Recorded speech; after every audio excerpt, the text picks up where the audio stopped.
الحمد لله الذي هدانا لهذا وما كنا لنهتدي لولا أن هدانا الله لقد جاءت رسل ربنا بالحق والصلاة والسلام على سيد أصل ما في الوجود سر الله في كل موجود نقطة دائرة في الوجود صاحب لواء الحمد والمقام المحمود الخاتم لما سبق والفاتح لمن غلب المعلم الحق بالحق أبي القاسم محمد مصطفى محمد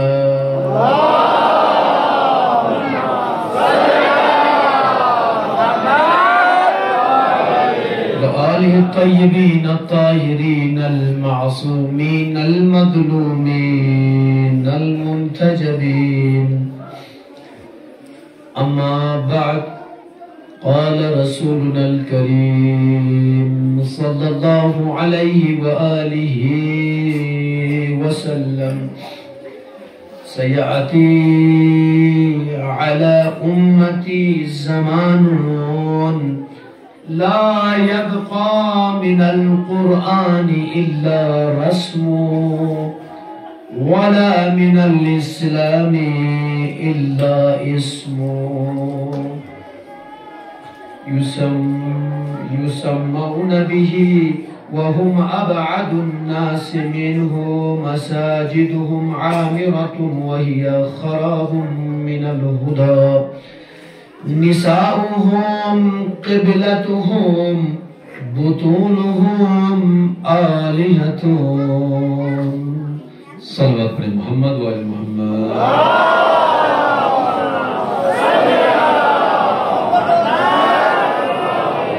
تمام حمد و ثنا ہے ذات پاک پروردگار کے لیے درود و سلام ہے محمد اور آل محمد علیہ الصلوات والسلام کے اوپر قابل تعریف لائق ہے تحسین آپ تمام حضرات بہت دیر سے بہترین خطابات اور بہترین مجلس جناب شیخ اصغر صاحب خطاب فرما رہے تھے شیخ اصغر عرفانی صاحب بہترین مجلس آپ سماعت کر رہے تھے خدا کی سماعتوں میں روز بروز اضافہ فرمائے سب سے پہلے آپ تمام حضرات کی دعا کرنا چاہیے خدا یا ایام عزاء امام حسین علیہ السلام مظلوم حسین کربلا کے صدقے میں حسین مظلوم کے صدقے میں حاضرین میں بزرگوں میں بچوں میں جوانوں میں میری ماں بہنوں میں جو بھی حاجات لگی در پر آئے سب کی حاجات کو روا فرما جو بھی اپنی پریشانیاں رہے کر در حسین پر آئے ان کی پریشانیوں کو رفع دفع فرما خدا بیمار کربلا کے صدقے میں تمام مریضوں کو شفاء عاجل عطا فرما خدا جسم نازنین امام حسین کا واسطہ ہے جو مریض بیماری کی وجہ سے مجالس میں شرکت نہیں کر پا رہے جلد از جلد شفاء عطا فرما خدا ان مجالس کے صدقے میں حاضرین اور ہم سب کے واقفین مسجد کے مرحومین کو جنت الفردوس میں اعلیٰ مقام عطا فرما خدایا دنیا میں جب تک باحیات ہم سب کو زیادہ سے زیادہ مجالس حسین بابا کرنے کی توفیق عطا فرما مرنے کے بعد ہم سب کو شفاعت امام حسین علیہ السلام نصیب فرما خدایا دنیا میں بار بار ہمیں در امام حسین علیہ السلام کی زیارت نصیب فرما خدایا ہمارے ان جوانوں کو جوانی علی اکبر عطا فرما ہمارے ان بچوں کو ولولہ آن محمد عطا فرما ہمارے ان بزرگوں کو جذبہ حبیب ابن مظاہر عطا فرما خدایا ہم سب کو دین اسلام کے صدقے میں تمام شہداء کربلا کا کس طرح کے شہداء کربلا کے جذبہ تھا وہ جذبہ ہمیں بھی عطا فرما خدایا مجالس حسین سماعت کرنے کی اور مجالس حسین پر بتائی باتوں پر احادیث پر عمل کرنے کی ہم سب کو توفیق عطا فرما خدایا جو حضرات ہماری مجالس کو مینیج کرتے ہیں ہمارے والنٹیئرز ہیں ہمارے ممبران ہیں ہمارے کنیزان زیارتوں کی ہماری بچیاں ہیں ان سب کو صحت و سلامتی کے ساتھ طول عمر عطا فرما جو لوگ بھی مجالس میں شرکت کرتے سب کو دنیا میں قدم بقدم کامیابی اور ترقی عطا فرما ان سب کے گھروں میں ہمیشہ برکت اور رحمت نازل فرما خدایا امام زمان علیہ السلام کے دفور میں تاجیل عطا فرما ان سب کو امام کے عوام الانصار میں شمار فرما عزیزانی منی سب سے پہلے ایک دو ہدایات یقیناً ہماری کوشش یہ تھی کہ جتنا ہو سکے مومنین کے لیے فیسلٹیز دیں. ٹاپک جلدی خدمت اللہ کی رسول اگر سننے میں آپ انٹرسٹ رکھتے ہیں، مزے سننا چاہتے ہیں، ایک ایسا سلوات پڑھے کہ در حسین کربلا تک آواز جائے اور مولا اگلے سال ہی ہم سب کو در حسین کی زیارت نصیب فرمائے. صلوات پڑھے محمد و آل محمد.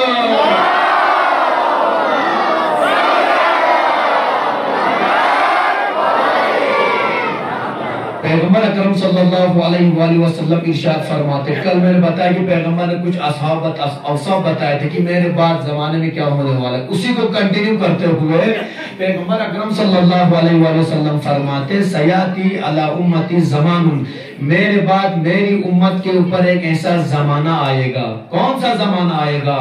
لا يبقى من القرآن الا رسم. قرآن اس زمانے میں باقی نہیں رہے گا مگر یہ کہ رسمی طور پر قرآن رہے گا. پہلے ترجمہ ہوگا اس کے بعد پھر تشریح کریں گے انشاءاللہ. قرآن نہیں رہے گا مگر یہ کہ صرف رسمی طور پر قرآن رہے گا. ولا من الاسلام الا اسم. اسلام باقی نہیں رہے گا، صرف نام کا اسلام باقی رہے گا. یسمون به وهم عبد الناس منه. لوگ اپنے آپ کو مسلمان کہتے ہوئے نظر آئیں گے در حالانکہ وہ دین اسلام کے دائرے سے بہت دور دور تک نظر آتے ہیں، نزدیک تو نظر ہی نہیں آتے ہیں. مساجدهم عامرة وهي خراب من الهدى. مسجدیں تو بنی ہوں گی، مسجدیں خوبصورت بنی ہوں گی، مسجدیں میں لوگ آتے بھی ہوں گے لیکن مسجدوں سے لوگ فائدہ نہیں اٹھا رہے ہوں گے، اس لیے کہ ان کے قلوب ہدایت سے خالی ہوں گے. اس پر پیغمبر فرماتے جب یہ زمانہ آئے گا تو خداوند عالمین تین چیزیں ان سے سلب کرے گا. کون سی تین چیزیں ذہن کریں؟ ایسی تین چیزیں یقیناً ہم آج زمانے میں دیکھتے ہیں. پہلا جملہ پیغمبر فرماتے ہیں ایسا زمانہ میرے بعد میری امت میں آئے گا لا یبقى من القرآن الا رسم. قرآن نہیں رہے گا مگر یہ کہ رسمی طور پر. کیا مطلب رسمی طور پر قرآن رہے گا؟ آج تو ہمارے ہر گھر میں قرآن، کوئی ایسا مسلمان ہی نہیں ہوگا جو یہ کہے کہ میرے گھر میں قرآن نہیں ہے. ہر مسلمان دعوے کے ساتھ کہے میرے گھر میں قرآن ہے. لیکن کیا مطلب پیغمبر فرماتے ہیں قرآن صرف رسمی طور پر رہے گا؟ مطلب یہ ہے قرآن تو گھروں میں رکھا ہوگا لیکن وہ صرف پاک کی زینت بنا ہوگا، قلوب کے لیے زینت نہیں بنا ہوگا. گھر میں قرآن تو رکھا ہوا ہوگا، پڑھنے والا کوئی نہیں ملے گا. اگر کسی کو قرآن پڑھنے کی توفیق بھی ہوتی ہے تو قرآن کی تلاوت تو کرتا نظر آئے گا لیکن قرآن میں تدبر، غور و فکر کرتا ہوا نظر نہیں آئے گا. تو لہذا جو قرآن ہدایت کے لیے آیا تھا، جو قرآن لوگوں کی ہدایت کے لیے آیا تھا، اللہ کے احکامات لوگوں تک پہنچانے کے لیے آیا تھا، اسی قرآن کو صرف رسمی طور پر رکھیں گے. صرف کلاس میں گئے قرآن پڑھ لیا، وہ تناز فاتح ایک بار شیمی اللہ کافی سوں شدرنگ نے ایک شیئی قرآن قبرستان کھیل فاتح ایک بار رسمی طور پر رہ گیا. لیکن عزیزان کرام ہم کبھی یہ نہیں سوچتے قرآن پڑھنے کا بھی فائدہ ہے، قرآن میں تدبر کرنے کا بھی فائدہ ہے. اس سے پہلے میں نے مجلس پڑھی، شاید یاد ہو، علامہ اقبال کی، شاعر مشرق علامہ اقبال کے بارے میں نے بات بتائی تھی. علامہ اقبال ہمیشہ قرآن مجید کی تلاوت کرتے تھے. ان کے بابا ان سے کہتے ہیں میرے لال تم قرآن کی تلاوت تو کرتے ہو، میں تمہیں دیکھتا ہوں. جو علامہ اقبال کے چاہنے والوں سنتے رہیے، کہتے ہیں میرے لال میں دیکھتا ہوں تم قرآن مجید کی تلاوت تو کرتے ہو. جی بابا میں تلاوت تو کرتا ہوں. میرے لال ایسے تلاوت نہیں کیا جاتا. کہتے ہیں خوشلا انتے اچھی تلاوت کرتے تھے. تو بابا بھی کس طریقے سے تلاوت کروں؟ تاریخ کہتی ہے اس کے بابا نے کہا میرے لال اقبال اگر قرآن مجید کی تلاوت کرنا ہے تو اس طریقے سے تلاوت کرو جس طریقے سے گویا قرآن تمہارے اوپر ہی نازل ہو گیا ہے. یعنی چیز اتنا تدبر کرو، اتنا غور کرو کہ لگے کہ قرآن تمہارے اوپر نازل ہو گیا ہے. علامہ اقبال اپنی حیات میں لکھتے ہیں، حیات کے بارے میں واقعہ لکھتے جب بابا نے مجھے یہ کہا کہ قرآن کو اس طریقے سے پڑھو جس طریقے سے تمہارے اوپر نازل ہو گیا ہے.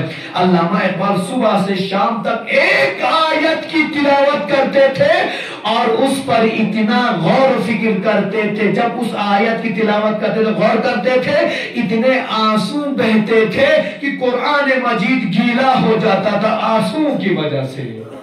اور آج کراچی میں ایک لائبریری میں وہ قرآن مجید جو علامہ اقبال کے آنسو سے گیلا ہو گیا تھا، وہ قرآن آج بھی رکھا ہے نشانی کے طور پر۔ کیوں عزیزان گرامی؟ علامہ اقبال تو شاعر ہے نا، کوئی عالم دین تو نہیں شاعر ہے نا، لیکن کیوں اتنا تدبر کرتے تھے؟ اس لیے کہ ہم تو کبھی تدبر کرتے ہیں، کبھی تدبر تو کیجئے نا، پھر دیکھیں گے کتنا مزہ آتا ہے۔ اسی لیے ابن عباس جب امام علی کے پاس آئے تھے، کہا مولا مجھے قرآن کی تشریح سنا دیجئے۔ کہا قرآن کی تشریح سننا چاہتے ہو؟ کہا ایک مرتبہ میرے مولا نے بسم اللہ الرحمن الرحیم کی تلاوت کی اور اس کے بعد تشریح کرنا شروع کر دیا۔ ایک مرتبہ صبح ہو گئی، ابن عباس نے کہا مولا صبح ہو گئی، ابھی بسم اللہ کی تشریح ختم نہیں ہوئی۔ میں تو سوچا تھا ایک رات پوری تشریح سن لوں گا۔ میرے مولا فرماتے ہیں ابن عباس تم نے اتنا آسان سمجھا ہے، اگر میں علی صرف بسم اللہ کی تشریح کرتا نظر آؤں گا 7 یا 70 اونٹوں کے لیے بوجھ بن جائے گا، اتنا میں تشریح کروں گا۔ اے ابن عباس تم نے سمجھا ہی کیا ہے؟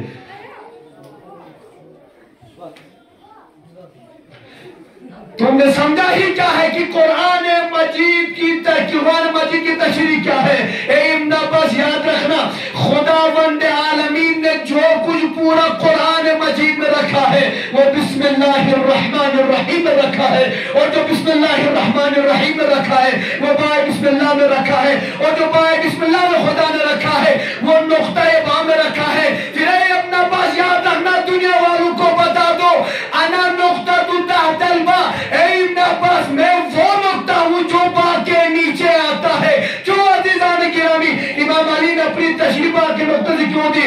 اس لیے کہ جب تک آپ اس با کے نیچے نقطہ نہیں لگائیں گے نہ آپ بسم اللہ پڑھ پائیں گے، نہ بسم اللہ پڑھیں نہ بسم اللہ پڑھ پائیں گے۔ صلوات پڑھنا محمد والے محمد۔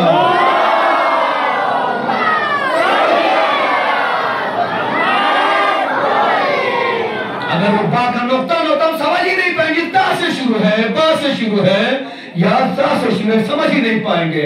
تو لہذا عزیزان گرامی پیغمبر فرماتے ہیں کہ ایسا زمانہ آئے گا صرف قرآن کو لوگ رسمی طور پر رکھیں گے، اس سے فائدہ اٹھاتے ہوئے نظر نہیں آئیں گے۔ وَلَا يَبْقَى مِنَ الْإِسْلَامِ إِلَّا اسْمُهُ، اس زمانے میں اسلام نہیں بچے گا مگر یہ کہ صرف اسلام نام کا رہ جائے گا۔ یا پیغمبر نام کا اسلام کیا مطلب؟ اسلام اس زمانے میں باقی نہیں رہے گا مگر یہ کہ نام کا اسلام رہے گا۔ عزیزان کرام نام کا اسلام یعنی چاہیے آپ کو ہر انسان آج بازار میں گھومتے آپ پوچھتے رہے بھیا آپ مسلمان ہیں، اور کوئی چیلنج کے ساتھ کہے گا مسلمان ہوں۔ آپ ان سے کہیں بھائی نماز پڑھتے ہیں؟ مولانا آج کپڑے نجیس ہیں نماز نہیں پڑھ پایا۔ روزہ رکھتے ہیں؟ مولانا اس گرمی میں روزہ کیسے رکھوں؟ نام اسلام کا کام مشرکوں کا۔ میں ہمیشہ جوانوں سے بزرگوں سے کہتا ہوں جو نماز نہیں پڑھتے، میں کہتا ہوں بھیا آپ بھی نماز نہیں پڑھتے، وہ پنڈت جی بھی نماز نہیں پڑھتے، دونوں میں فرق کیا رہا؟ فرق کیا رہا؟ وہ بھی روزہ نہیں رکھتے، آپ بھی روزہ نہیں رکھتے، فرق کیا ہوا؟ صرف یعنی لا الہ الا اللہ پڑھنے صحابہ سب کچھ ہو گئے؟ نہیں عزیزان کرام، لا الہ الا اللہ محمد رسول اللہ کے بعد ہم دائرہ اسلام میں داخل ہو گئے۔ یہ نہیں کہ آپ بس پرفیکٹ آخری مسلمان ہو گئے، نہیں، دائرہ اسلام میں داخل ہو۔ پھر کیا کرنا ہے؟ دائرہ اسلام کے بعد پھر آپ کو اسلام کے اندر چلنا ہے، نہ کہ ایک جگہ پر رکنا ہے۔ مسلمانوں نے یہ سوچا ہے ہم نے لا الہ الا اللہ پڑھا ہے، محمد رسول اللہ پڑھا ہے، مطلب ہم حقیقی مسلمان ہو گئے، جنت تو ہمارے جیب میں ہے لہذا ہم جنتی ہو گئے۔ نہیں عزیزان گرامی، جنت کو پانے کے لیے مسلمانوں کو پاپڑ بیلنے پڑتے ہیں، تب جا کر مسلمانوں کو جنت نصیب ہو جاتی ہے۔ لہذا اسلام کو نام کے طور پر نہ رکھیے، حقیقی اسلام کو آپ فالو کیجئے اور احکامات پر عمل کیجئے۔ کیوں آج ہم نماز سے دور رہتے ہیں؟ کیوں روزے سے دور رہتے ہیں؟ کیوں امر بالمعروف ہم دور ہیں؟ کیوں حج سے دور ہیں؟ کیوں زکات سے دور ہیں؟ کیوں خمس سے دور ہے؟ ہر چیز سے تو دور ہے۔ صرف پوچھیں گے بھائی مسلمان؟ جی جی مسلمان۔ شیعہ ہو؟ جی جی شیعہ یعنی حیدر کرار ہوں۔ یہی تو پیغمبر فرماتے ایک ایسا زمانہ آئے گا لوگ رسمی طور پر اسلام کو مانیں گے، حقیقی طور پر اسلام کے فالوورز کم نظر آئیں گے۔ صلوات پڑھیں محمد والے محمد۔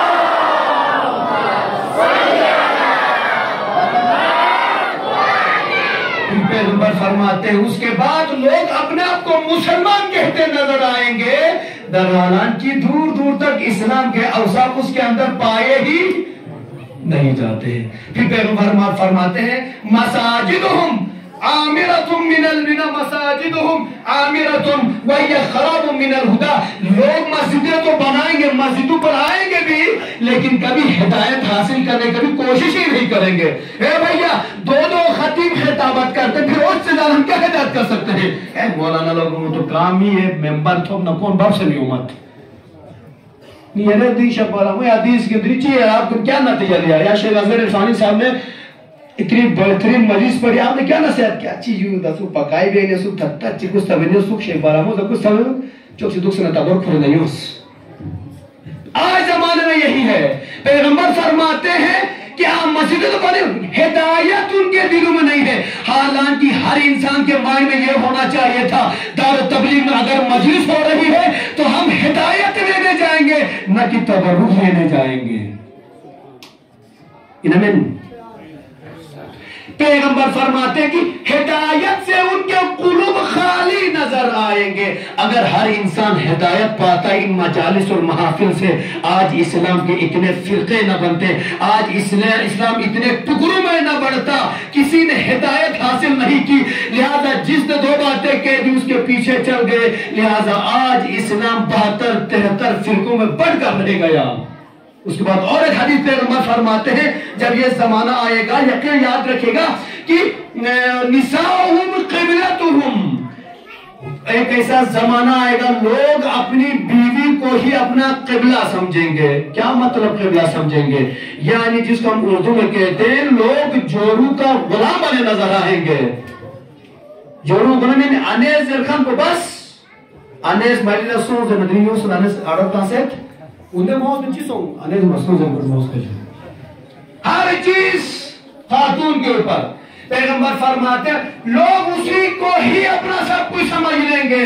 اور آج زمانے میں ہم دیکھتے ہیں ہمارے اطراف کی طرف، لیکن اس طرح کا ہمیں بہت کم پایا جاتا ہے. باہر جائیے، باہر مثلا باہر کنٹریز میں آپ دیکھیں گے یقیناً یہی چیزیں وہاں پر ہے. جب تک بیوی اجازت نہیں دے گی میاں صاحب قدم ہی نہیں اٹھائیں گے. الٹا ہو گیا. ہونا چاہیے تھا بیوی اس وقت تک قدم نہیں اٹھائے گی جب تک میاں صاحب حکم نہیں دیں گے، لیکن الٹا ہو گیا. جب تک بیوی حکم نہ دے گی میاں قدم نہیں اٹھائے، جو ان کے غلام بنے بیٹھے.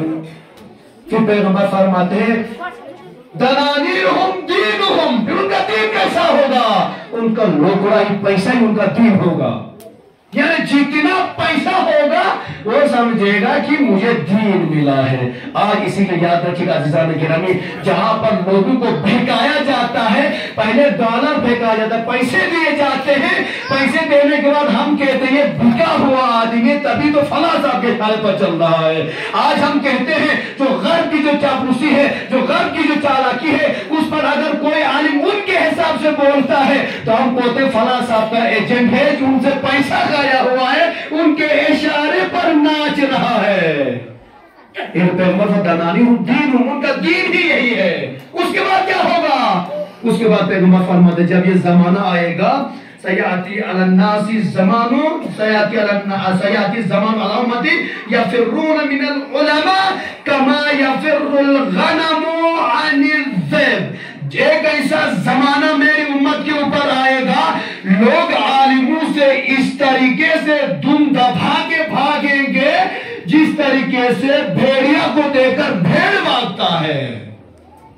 یہ شیخ براموں کا قول نہیں ہے، تلگی اس پر شاید وہ لگتا ہوگی کہا کہہ رہا ہے. پیغمبر حدیث نقل کرنے والا راوی کون ہے؟ امام علی مرتضی علیہ السلام. پیغمبر فرماتے میری امت کے اوپر ایک ایسا زمانہ آئے گا یفرون من العلماء. لوگ فرار اختیار کریں گے کس سے؟ ان پگڑی والوں سے دم دبا کے بھاگیں گے. کس طریقے سے بھاگیں گے؟ کما یفر الغنم عن الذئب. اس طریقے سے جس طریقے سے بھیڑیا کو دیکھ کے بھیڑ بھاگتا ہے. کیوں عزیزان کرام میرا سوال ہے کیوں؟ کیا علماء غلط بیان کرتے ہیں؟ کیا علماء غلط ہدایت کرتے ہیں؟ کیا علماء امر بالمعروف نہیں کرتے، نہی از منکر نہیں کرتے؟ کیوں بھاگتے ہیں؟ مائنڈ میں سوال بٹھا کر رکھیے، کبھی موقع ملے تو جواب ڈھونڈ کر لائیے گا. لیکن میری نظر میں جو جواب ہے کیوں بھاگتے ہیں؟ اسی لیے علماء سے بھاگتے ہیں. اگر علماء کی سنتے رہیں گے تو یہ ہمیں غلط کام کرنے نہیں دیں گے. ہم رشوت کھاتے تھے، جیسا بھی شیخ صاحب نے کہا الراشی والمرتشی کلاہما فی النار، رشوت، زخم، لیندن، اس کا جہنم میں ٹھکانے کونی، جہنم میں چھچا سنگ۔ اب اگر شیخ کی باتیں سنتے رہیں گے عالم کی تو یہ ہمیں رشوت کھانے ہی نہیں دے گا، تو جب سائد سے جیب بھر ہی نہیں رہا تو اس کی سنیں گے بھاگیں گے، بولنا مسلمان۔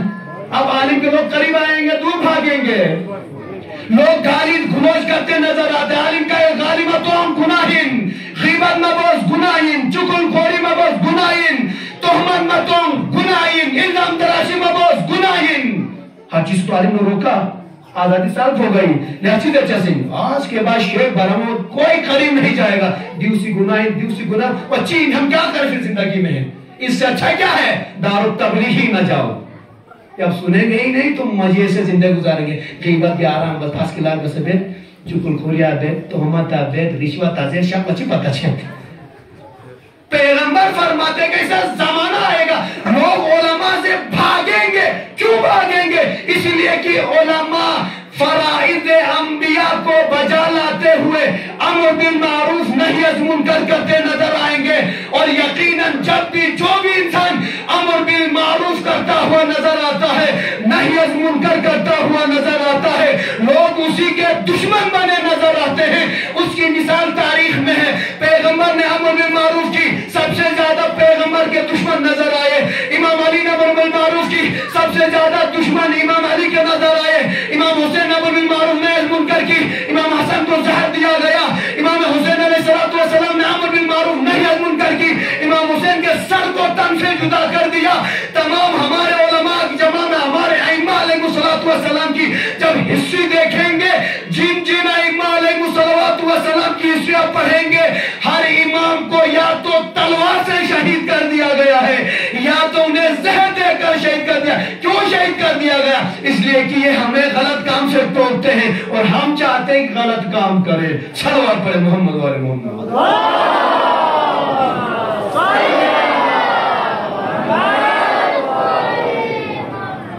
زیادہ وزنی نہ مسئلہ، صلوات پڑھے محمد والے محمد۔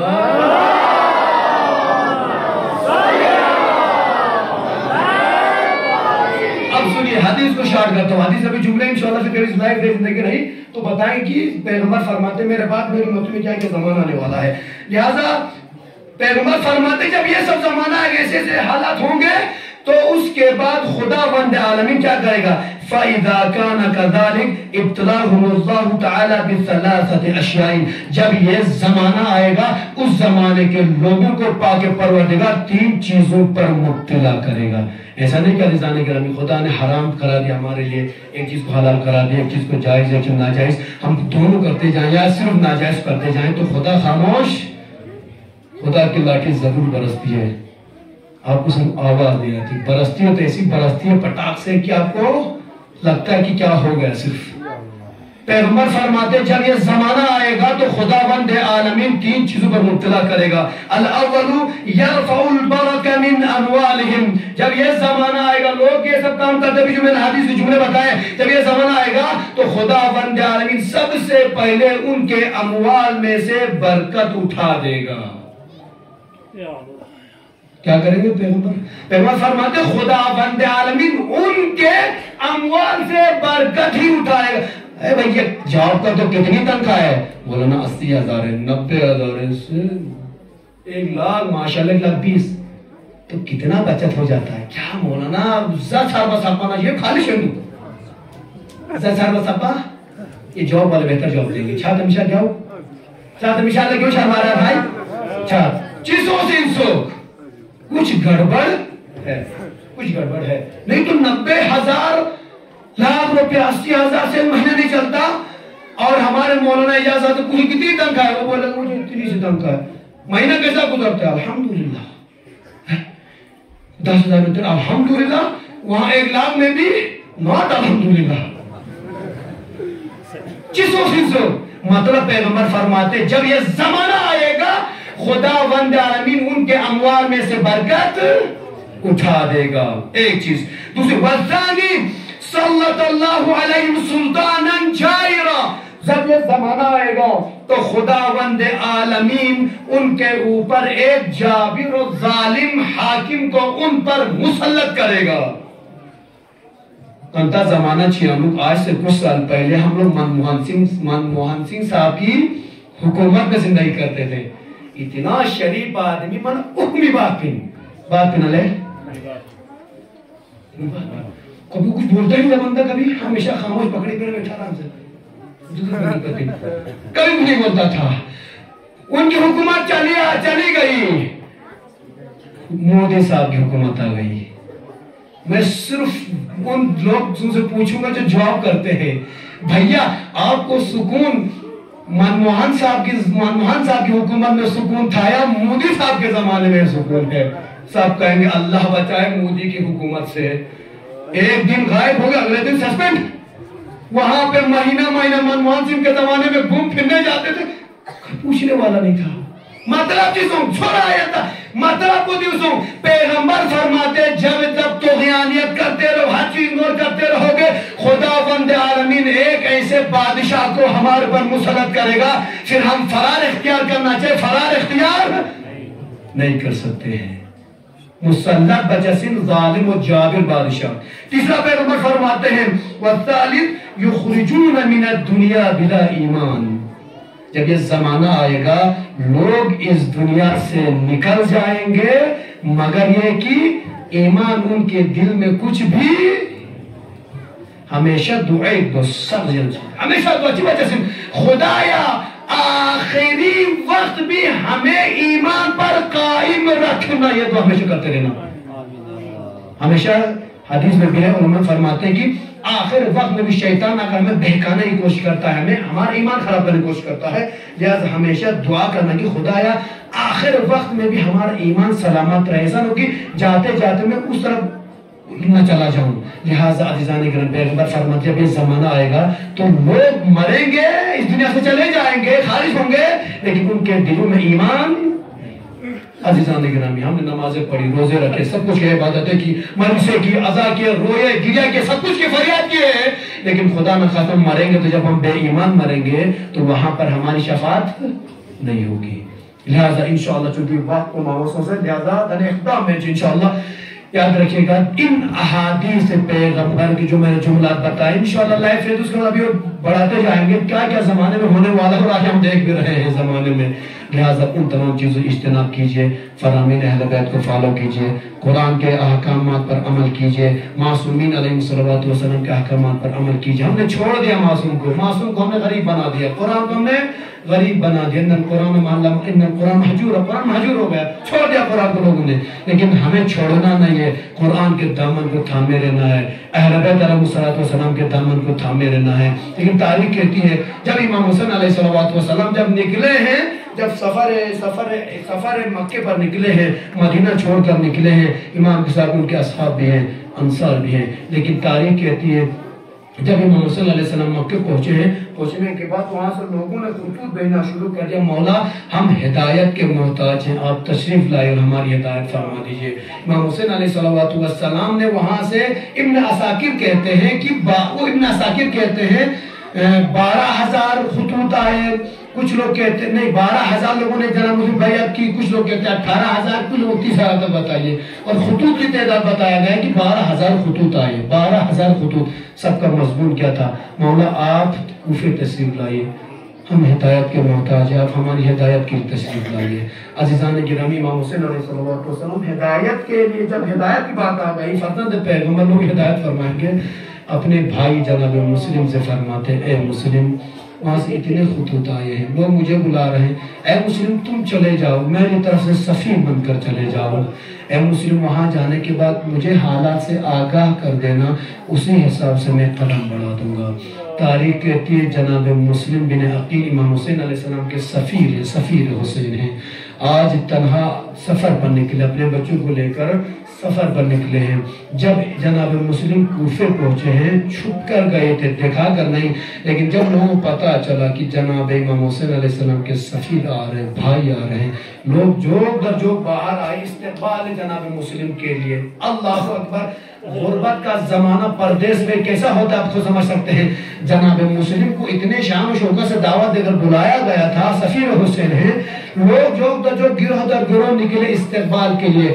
آج ہمارے ایک عالم دین آتے ہیں, ایک زائر, ایک حاجی آتے ہیں, ہم استقبال کرتے ہیں. اسی طریقے سے جناب مسلم کا استقبال کیا گیا. جب جناب مسلم کوفے میں پہنچے ہیں, حالات دیکھتے ہیں, لوگ حسین علیہ السلام کی بیعت کرتے نظر آتے ہیں. جناب مسلم کے ہاتھ پر 18,000 لوگوں نے بیعت کی تھی. 18,000 مطلب امام حسین سے 18,000 لوگ کوفے میں تیار ہیں. ایک مرتبہ جناب مسلم نے ایک نامہ لکھا حسین کے نام پہ. یہ حسین کی طرف, یہ جناب مسلم طرف سے حسین ابن علی کو ملے. تاریخ کہتی جناب مسلم نے لکھا, اے فرزند پیغمبر, اے میرے بھیا حسین, میں کوفے پہنچ چکا ہوں, حالات دیکھ چکا ہوں, حالات من بہتر سو سے یران ہم کو 18,000 افراد تیار جو, لہذا یران کوفی طرف لسکوت دعوت نامہ توسط دعوت نامہ توسط جناب مسلمی پھر اس دعوت نامہ امام حسین علیہ السلام نامہ لگتا سے نام خوش سو کیا. اتنے لوگ میری مدد کرنے کے لیے تیار ہیں. جناب امام حسین علیہ السلام حج کو عمرے میں بدل کر سفر پر نکلتے ہیں. اللہ اکبر. تاریخ کہتی ہے ہمیشہ جو ہمارے زوار جاتے ہیں نا, وہ کوفے کا پانی نہیں پیتے ہیں. تو ہم لوگ طلبہ پوچھتے ہیں ان سے, بھئی آپ لوگ کوفے کا پانی کیوں نہیں پیتے ہیں؟ زیر بات کا جو کوفی چھوتوں منامیوں بے وفا چھال ہو. یہ خبر کو کہاں سے ملی؟ اس لیے کی خبر یہاں سے مل گئی. کون علماء کا نصر نیوتپا کہ 18,000 افراد کو حسینی بیعت بسنا آخر لجا خچی یعنی مسلم تنہا مسلم بے وفاہی بس من جگہ سب لائلم نیوتپا. اللہ اکبر. تاریخ کہتی جناب مسلم 18,000 بیعت کرنے لگے. مسجد کوفے میں نماز پڑھاتے ہیں, تبلیغ دن شروع کرتے ہیں. حسین کا انتظار ہو رہا ہے. سفیر حسین کے چاہنے والی اتنے ہو گئے تھے, جب آخر میں جب جناب مسلم پیچھے مڑ کر دیکھتے ہیں, جو مجمع پہلے نظر آ رہا تھا عبید اللہ کے در سے, ابن زیاد کے در سے لوگ دھیرے دھیرے کم ہوتے جا رہے ہیں. آخر میں گنے چنے افراد رہ گئے ہیں. جناب مسلم کو یقین ہو گیا کہ اب ان لوگوں نے دھوکہ دیا ہے کوفے والوں نے. اور سب سے جو بات کھل رہی تھی جناب مسلم علیہ السلام کو یہ تھی کہ میں نے اپنے بھائی حسین کو خط دے کر بلایا ہے, حسین میرے بھروسے پر آ جائیں گے, میں نے حسین کو بلایا ہے.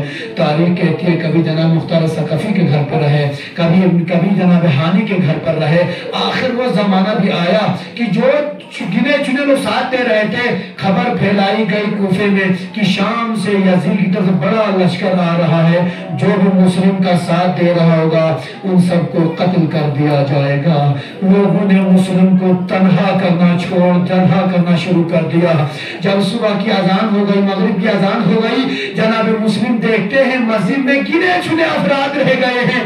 جب غروب کا وقت آیا, جب اندھیرا چھا گیا, جناب مسلم کیا دیکھتے ہیں, 5 سے 6 افراد مسجد میں رہ گئے ہیں. مسلم تنہا ہو گئے ہیں. اس کے بعد ایک طریقے سے جناب مسلم کو گرفتار کرنے کے لیے لوگوں نے کوششیں کی. ہائے مسلم سفیر حسین, آج مسلم کوفے میں تنہا رہ گئے ہیں. جناب مسلم یہ فریاد کر رہے کہ میں نے کتنی بڑی غلطی کی, میں نے حسین کو یہاں کوفے بلایا ہے. تاریخ کہتی ہے جناب مسلم کو گرفتار کر دیا گیا, ابن زیاد کے سامنے پیش کیا گیا. ابن زیاد کہتا ہے یہ حسین کا بھائی ہے, ان کو دارالعمارہ کی چھت پر لے جاؤ اور مسلم کا سر تن سے جدا کر دو. جناب مسلم کو دارالعمارہ کی چھت پر لے جایا گیا. مسلم کہتے ہیں دشمنوں, مرنے سے پہلے میری ایک دو وصیتیں ہیں, سن لو. میری پہلی وصیت یہ ہے, ارے مجھے 2 رکعت نماز پڑھنے کا موقع دیا جائے. ارے دوسری وصیت یہ ہے, میں نے اپنے بھائی حسین کو خط لکھا تھا, کوفے کے حالات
بابا سکینہ کو بچا لو، بابا سکینہ کو بچا لو۔